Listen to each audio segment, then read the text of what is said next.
In 2014, a star exploded. Scientists watched it die. The explosion was spectacular, textbook supernova. Then, 3 years later, it exploded again, and somehow, it's still not dead.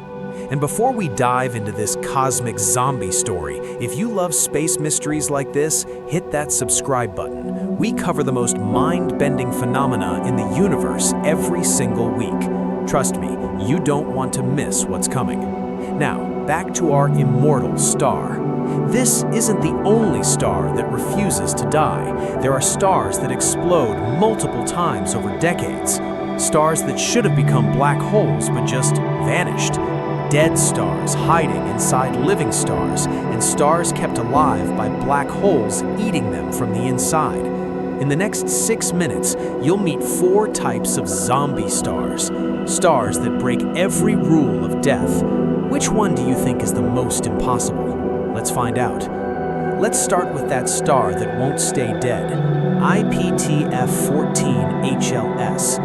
August 2014. Astronomers detect a supernova. Standard procedure, watch it brighten, peak, then fade over a few months. But IPTF 14HLS didn't fade. It stayed bright for months. Then it dimmed slightly and then brightened again, like it was exploding a second time. Scientists kept watching. Year 2, still exploding. Year 3, still bright, dimming and brightening in cycles. This shouldn't be possible. Supernovae are supposed to be one-time events. You explode, you die, end of story. But here's where it gets disturbing.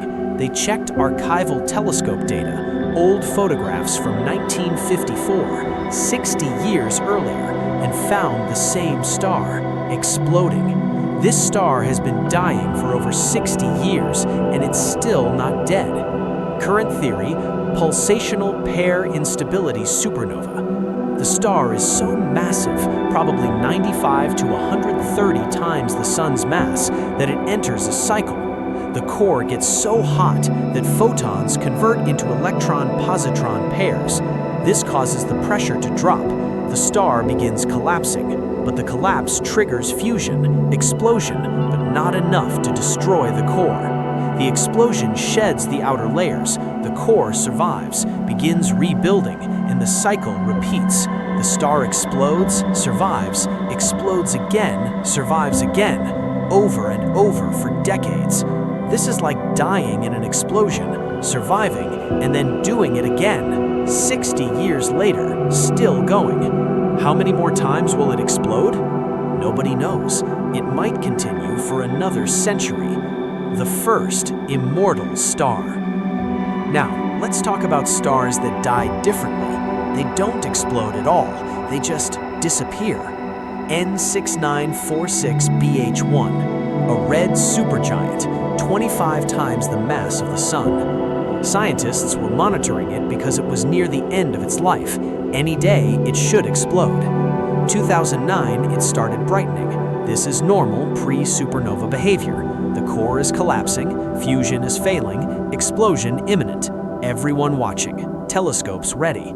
Then it just stopped. The brightening ended. No explosion, no supernova. The star disappeared. They searched for it with infrared telescopes. Maybe it's hidden behind dust. Nothing. No remnant, no debris, no star. Here's what happened. The core collapsed so fast, faster than the speed of sound in the star, that it formed a black hole before the outer layers could react. The black hole immediately began swallowing everything. The shock wave that should have created the supernova, swallowed. The explosion, swallowed. The entire star, eaten from the inside in seconds. Silent death. No fireworks, no light show. Just gone. And here's the terrifying part. Scientists estimate 10 to 30% of massive stars die this way. Failed supernovae. Stars that explode into black holes without exploding. How many stars have vanished that we never noticed? They're dying in silence, creating black holes, and we have no idea. This is like someone dying, but they don't fall down. They just phase out of existence while you're watching. Now for something even stranger, dead stars hiding inside living stars. They're called Thorne-Żytkow objects. Imagine a zombie apocalypse, but the zombie is hiding inside a normal person, controlling them. That's what this is. Here's how they form. Two stars orbit each other, a binary system. The more massive star dies first, explodes as a supernova, leaves behind a neutron star, a dead stellar core. Now the neutron star orbits the surviving star, but the living star is also evolving. It expands into a red giant. Its outer envelope reaches out and swallows the neutron star. Now you have a living star with a dead star at the core. From the outside, it looks normal, red giant, glowing, fusing hydrogen in a shell. But the core isn't normal hydrogen and helium. It's a neutron star, a city-sized ball of neutrons, spinning, ultra-dense, dead, at the heart of a living star. The neutron star generates heat, powers the outer layers, creates unusual chemical signatures, elements that shouldn't be there. Scientists have found one candidate, HV2112, in the Small Magellanic Cloud.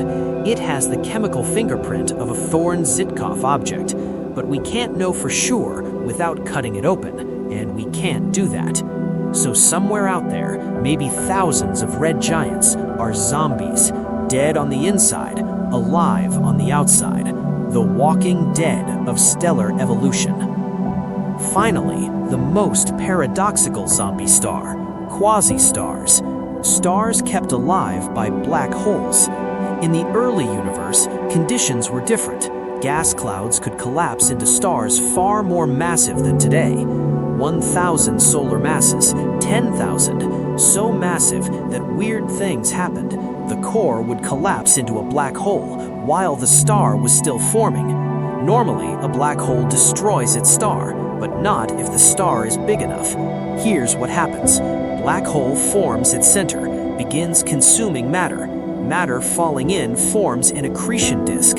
Accretion disk releases massive radiation. Radiation pressure pushes outward, holds up the outer layers. The star doesn't collapse. It's kept alive by the black hole eating it. The star is dead at the core, but alive in the outer layers, powered by its own death. A star with a black hole heart, living on borrowed time, borrowed from itself. These quasi-stars could only exist in the early universe. The conditions were unique: lower metallicity, denser gas clouds, different physics. If they existed, and we think they did, they'd be the largest stars possible, bigger than any star today, brighter than entire galaxies, and, paradoxically, kept alive by death itself. This is like being kept alive by the disease killing you. The treatment is the illness. Death is life support. 4 zombie stars. Stars that explode for decades without dying. Stars that vanish into silent black holes. Dead stars hiding inside living hosts, and stars kept alive by black holes. Death isn't simple. Between alive and dead exist twilight states, undead stars, zombie stars, stars that refuse the binary. And if stars can exist like this, between life and death, what else in the universe refuses to die? If you want more cosmic mysteries like this, hit that subscribe button, because the universe keeps getting stranger, and we're just getting started. Thanks for watching our video. Please like and subscribe.